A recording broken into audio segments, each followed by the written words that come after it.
Bonjour. Aujourd'hui, je vais te parler d'un homme connu dans toute la Bible. C'est Abraham, le père des croyants. Tu comprendras dans l'histoire pourquoi on l'appelle comme ça. Abraham vit avec sa famille, son père, ses frères et toutes leurs richesses car ils sont riches. Ils ont beaucoup de serviteurs pour les aider à s'occuper de leurs animaux car c'est là leur travail. Abraham est marié à Saraï, mais elle ne peut pas avoir d'enfants.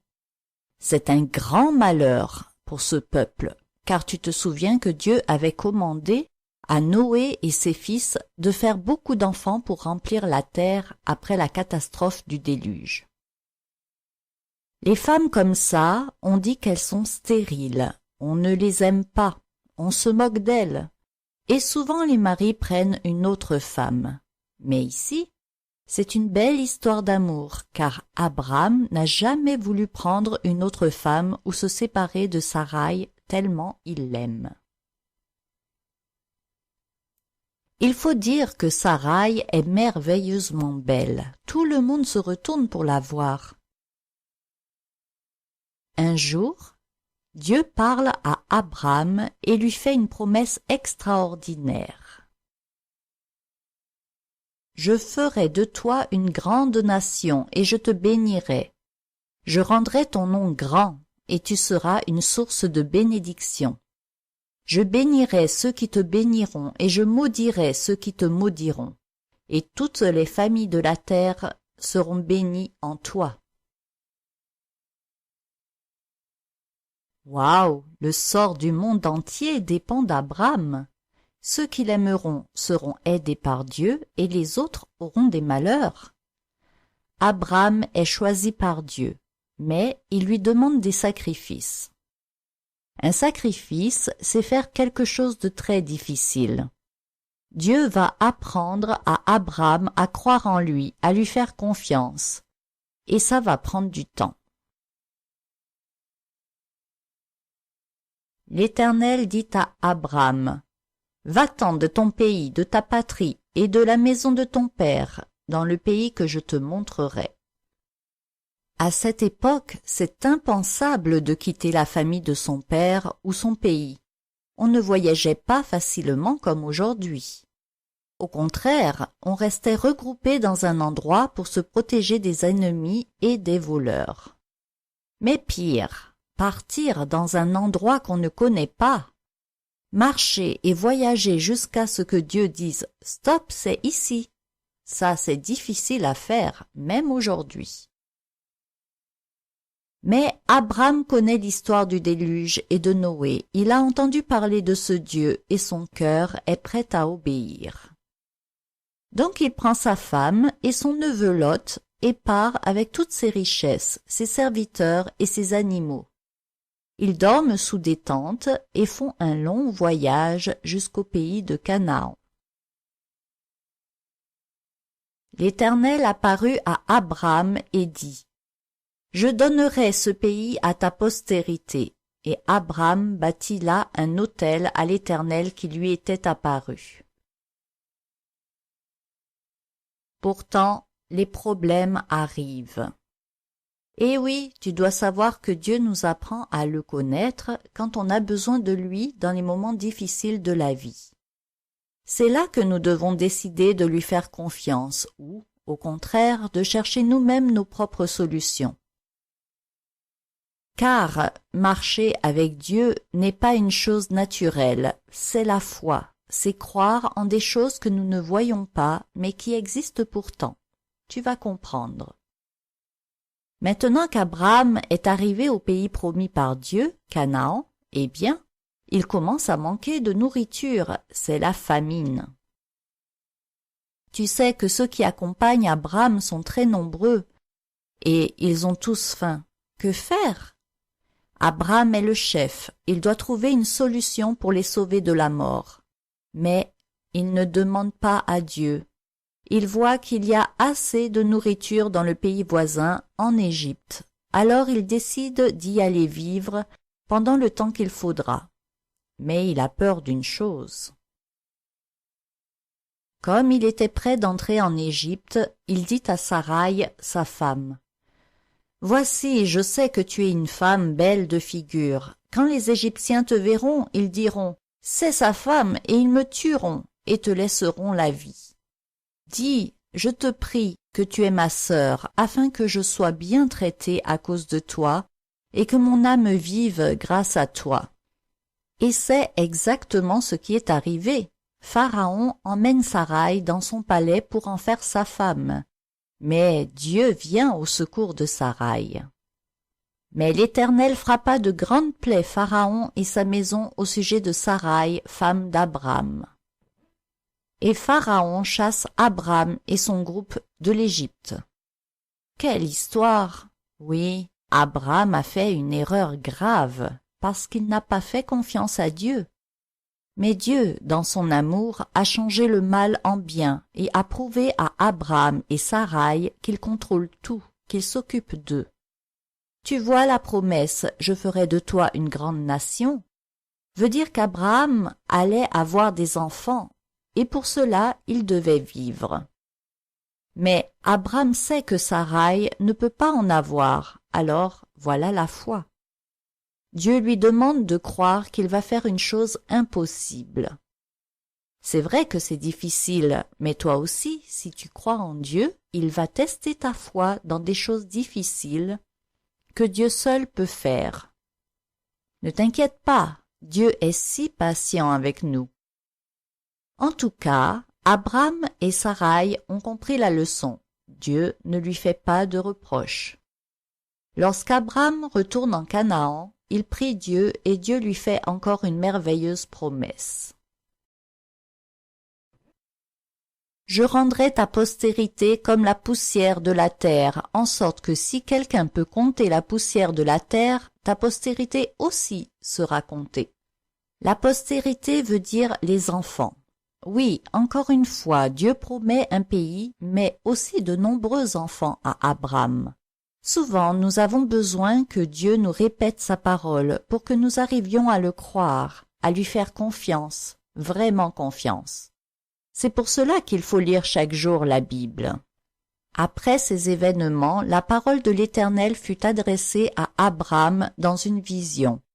Et il dit, « Abram, ne crains point, je suis ton bouclier, et ta récompense sera très grande. » Abram répondit, « Seigneur Éternel, que me donneras-tu?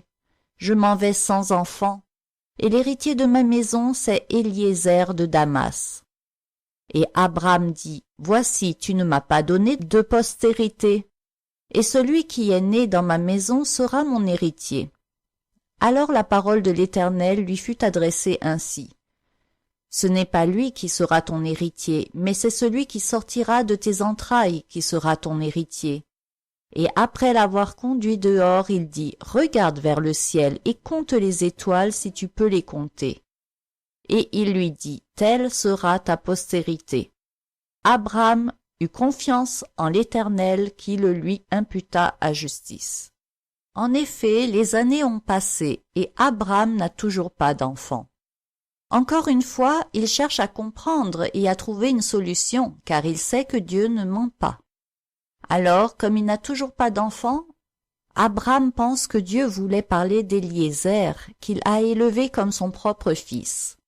Éliézer est un homme sage et obéissant, et Abram a confiance en lui.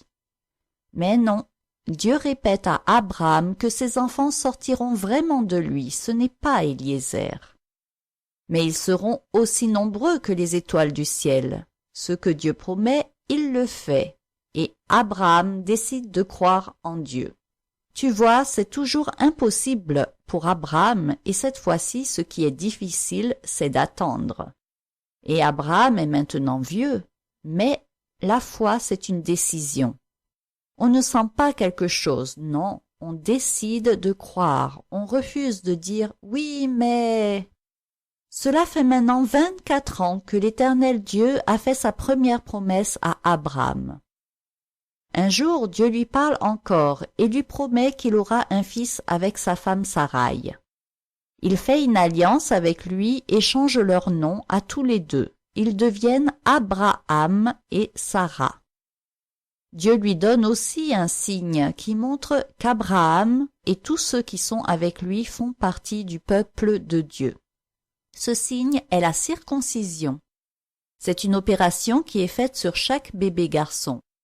Mais ce jour-là, ce sont tous les hommes qui l'ont faite, même Abraham à 99 ans. Dieu a choisi son peuple pour qu'il marche en obéissant à sa parole et à ses promesses. Il va donc être différent de tous les autres peuples du monde. Désormais, toutes les histoires de l'Ancien Testament que tu peux lire parlent du peuple de Dieu qui a commencé avec Abraham. On ne t'appellera plus Abram, mais ton nom sera Abraham, car je te rends père d'une multitude de nations. Dieu dit à Abraham, « Je ne donnerai plus à Sarai, ta femme, le nom de Sarai, mais son nom sera Sarah. Je la bénirai et je te donnerai d'elle un fils. Je la bénirai et elle deviendra des nations, des rois de peuples sortiront d'elle. » Abraham tomba sur sa face, il rit et dit en son cœur, « Naîtrait-il un fils à un homme de 100 ans? Et Sarah, âgée de 90 ans, enfanterait-elle? » Dieu dit, « Certainement, Sarah, ta femme, t'enfantera un fils, et tu l'appelleras du nom d'Isaac.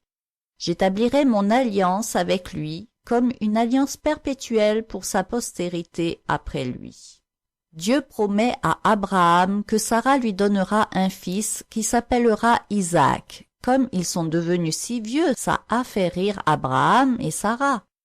Et le nom Isaac veut dire « il rit ».